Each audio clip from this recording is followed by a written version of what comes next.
Otter took the canal ladder the way a regular took a favorite seat.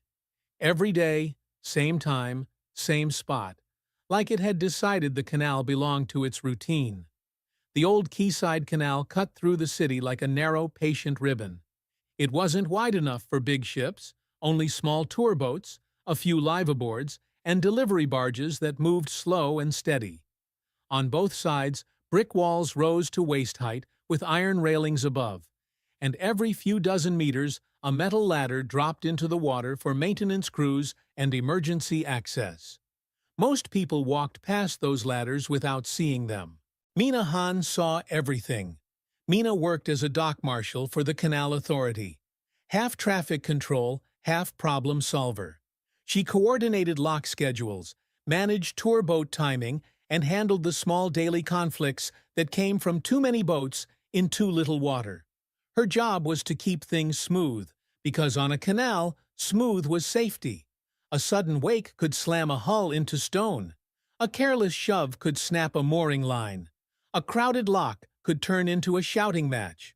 On Monday morning, Mina got her first Otter report from a barge skipper named Jeff. "You've got an Otter using ladder 6 by the Willow Bend," Jeff said over the radio. His tone wasn't alarmed, more like he was reporting a new piece of street furniture. Mina frowned. "An Otter?" she repeated. "Yeah," Jeff said. "Popped up, climbed right out, sat on the rung like it owned it. Cute, but it's right where folks are bumping past in boats." Mina looked down the canal from her control post. Ladder 6 sat near the Willow Bend, a tight curve where the current pressed boats toward the inside wall if they weren't careful. It was already a tricky spot. The last thing Mina needed was a wildlife spectacle making people drift too close or stop dead in the bend for photos. She radioed back, "Copy, I'll check." By 9:10, Mina was walking the towpath with a small orange safety vest slung over her arm and a clipboard tucked under her elbow.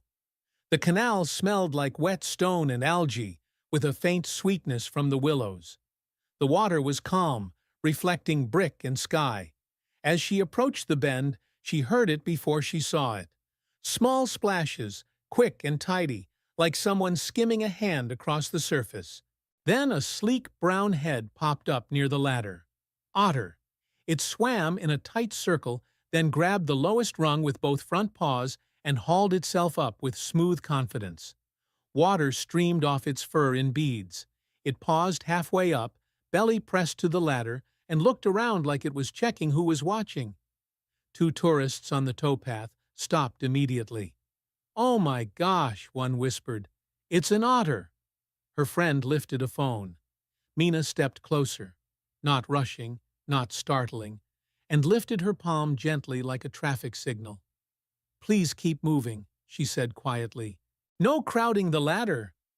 The tourists blinked at her vest and nodded, still filming as they walked, but at least they didn't stop right over the animal.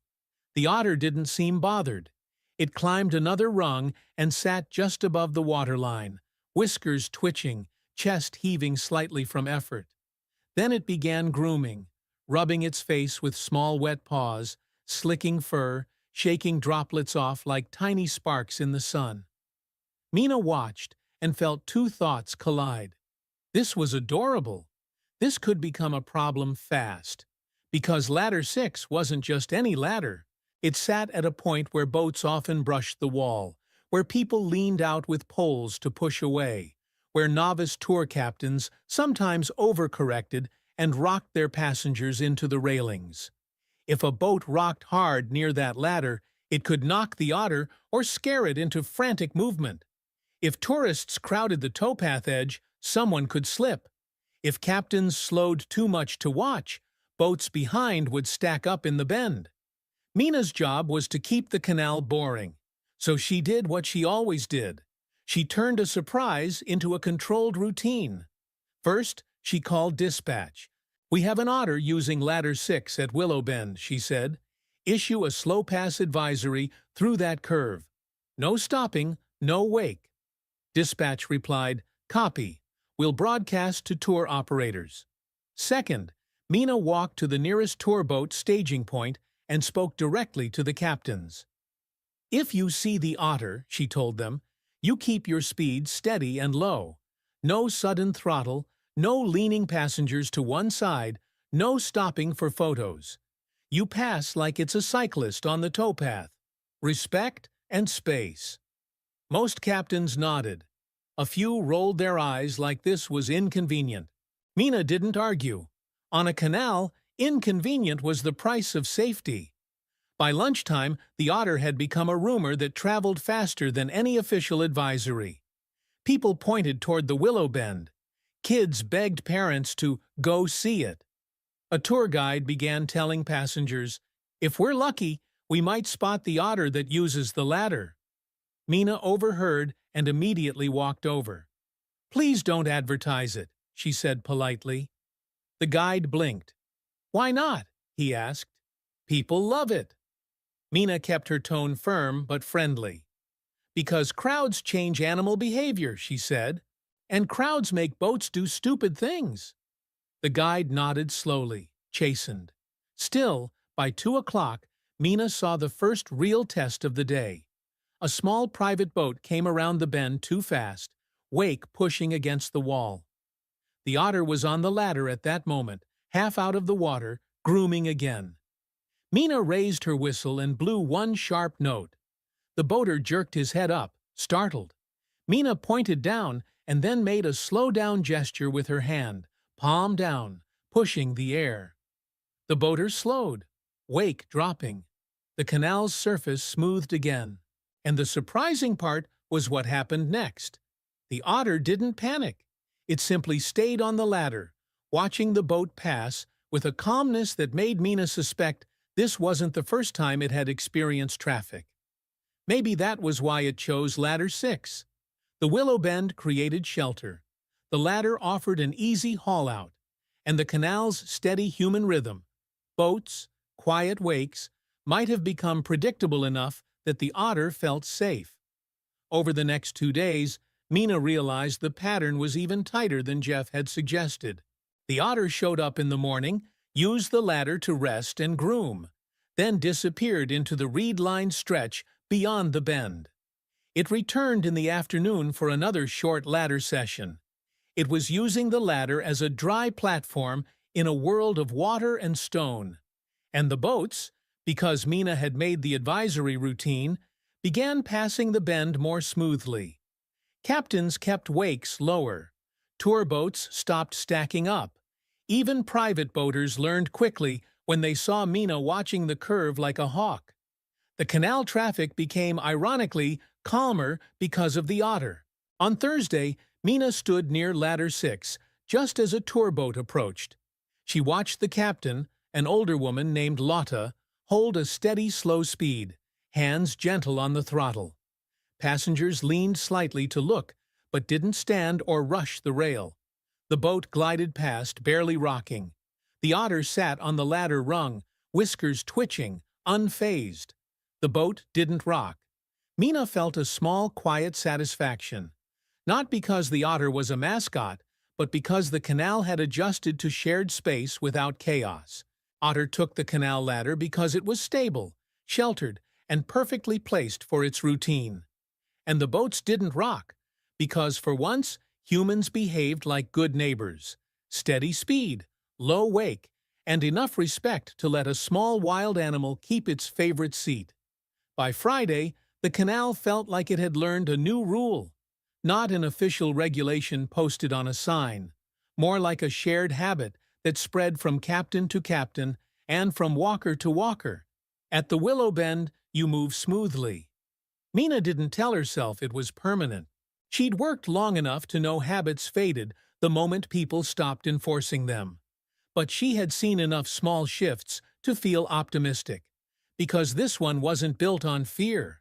It was built on something easier to maintain: convenience. Smooth passing made everyone's day better, otter or no otter.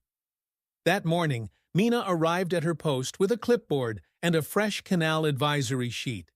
She didn't even have to radio the otter report anymore. Dispatch already asked, "Otter still at Ladder 6?" the way they asked about water level. Mina checked her watch. 8:45. She knew the pattern. She walked to the willow bend and waited. At 8:52, the otter surfaced near the wall like a small brown comet. It swam directly to ladder 6 and climbed without hesitation, gripping the rung, hauling up with smooth strength, then pausing at the same spot it always paused, one rung above the waterline, where it could shake off without splashing too much.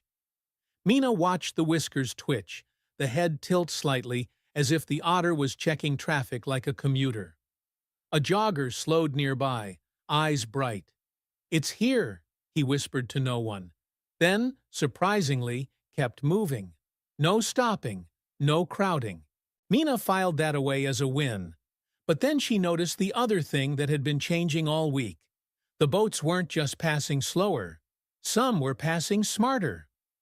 Captains had begun steering wider, away from the inside wall, even when that meant giving up the easiest line through the bend. They were reading the curve more carefully, anticipating the push of current, adjusting early instead of correcting late. The canal looked calmer because people were piloting better.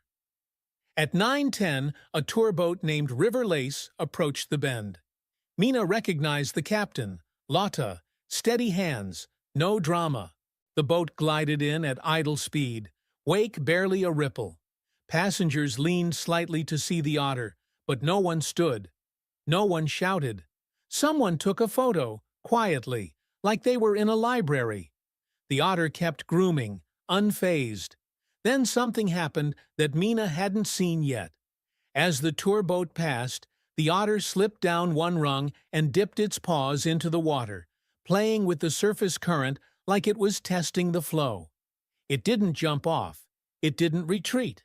It simply adjusted its position as if it understood that the boat's motion changed the water in subtle ways.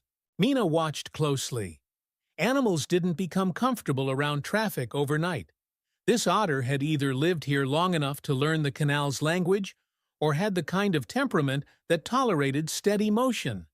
And that tolerance was fragile. It depended on boats staying predictable.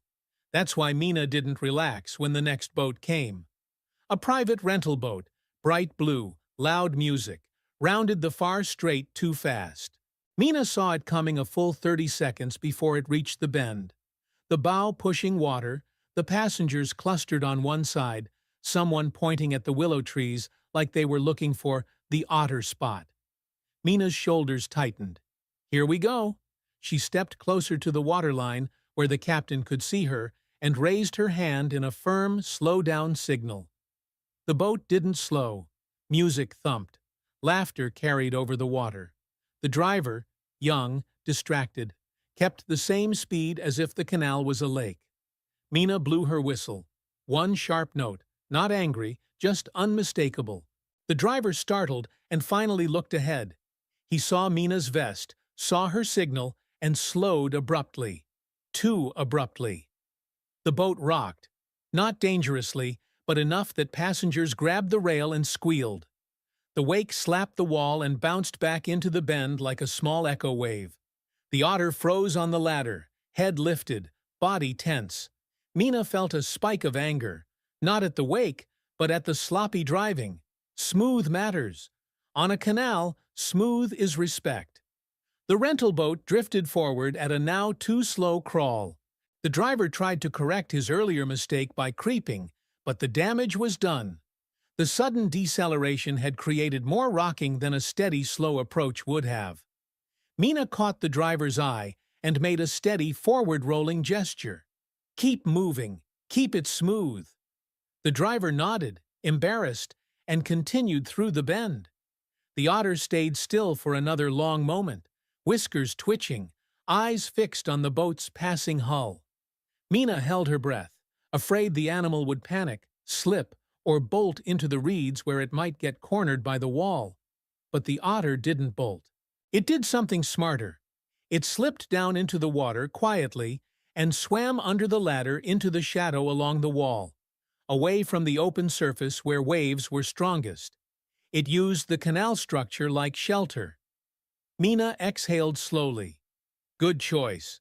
The rental boat passed, wake dissipating. Mina immediately walked down the towpath to catch the rental boat at the next strait, where it would be forced to slow for the lock anyway. She didn't need a confrontation. She needed a correction. At the lock staging point, the boat drifted in, and Mina stepped to the edge and called out in a calm voice, "Captain."